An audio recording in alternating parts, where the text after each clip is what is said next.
set stops. Mine stops at, how am I going to, I don't know.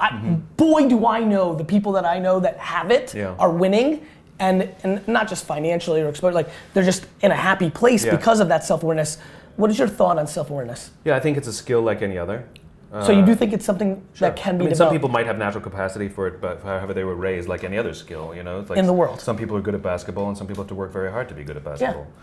But it's. Do you think one caps out though? In the basketball analogy, Dunk is a nice-looking athlete, but he's never going to be an NBA player. Right. He has a ceiling of his basketball skills. Do you think people have a ceiling? I don't know if people have a ceiling. I don't know if people have a ceiling, but I think self-awareness is a skill, a practicable, learnable skill, and I think the one of the big things about self-awareness is we don't really know how we're being perceived. We think we know how we're being perceived, and sometimes we act in a way, you know, when we act all pompous because we want to appear strong, but really we appear weak. And that's right. You know, we're not always which is a common aware, one, by the way. Which is right. And so I think the big thing about learning to be self-aware is being open to the feedback from people who love you and care about you, who are willing to say to you, when you said that, you looked and sounded like an ass. Yeah. Right. It's funny. And to be open to that kind of harsh, but from a good place, critique is the only way to learn how you come across. It's funny you said that. I think the closest I've ever gotten to answer this is that, and then actually putting that inner circle in a safe place to tell you the truth. Exactly right. Because those same people are scared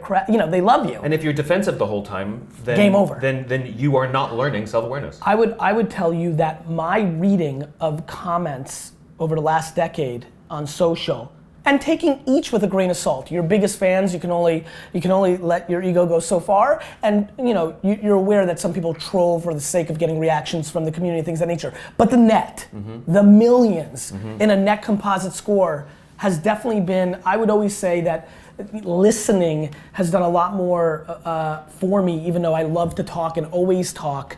That consumption pattern it has been a very big deal for me. So there's a wonderful story Please. about listening. Okay. The problem when people say you need to be a better listener is we are human beings and we need to communicate, and communication is two ways, listening and speaking.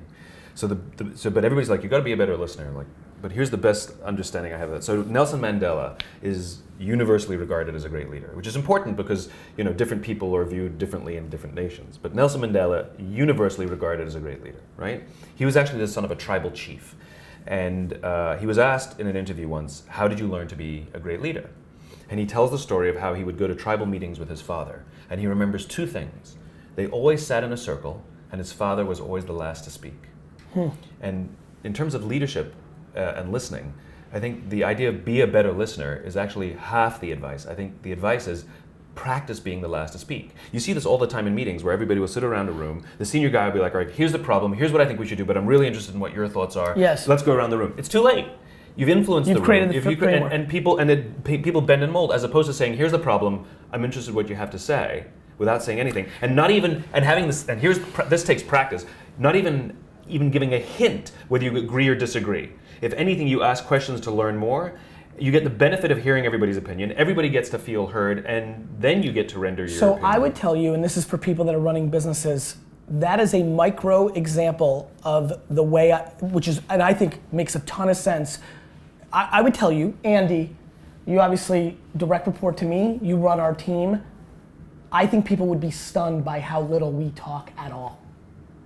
Like the level of the level of micromanagement I put on, like my version of that is actually letting people do their thing and watching it from speaking last. I guess my punchline is by the time I get into the meeting where we're like, here's the problem, the amount of listening that has been done because I've created such a white canvas for the leaders to do their thing and I can watch it and contextualize what they're doing is the macro version. Because once you're in that meeting room, that's basically the final pitch of what's been going on over that period of time.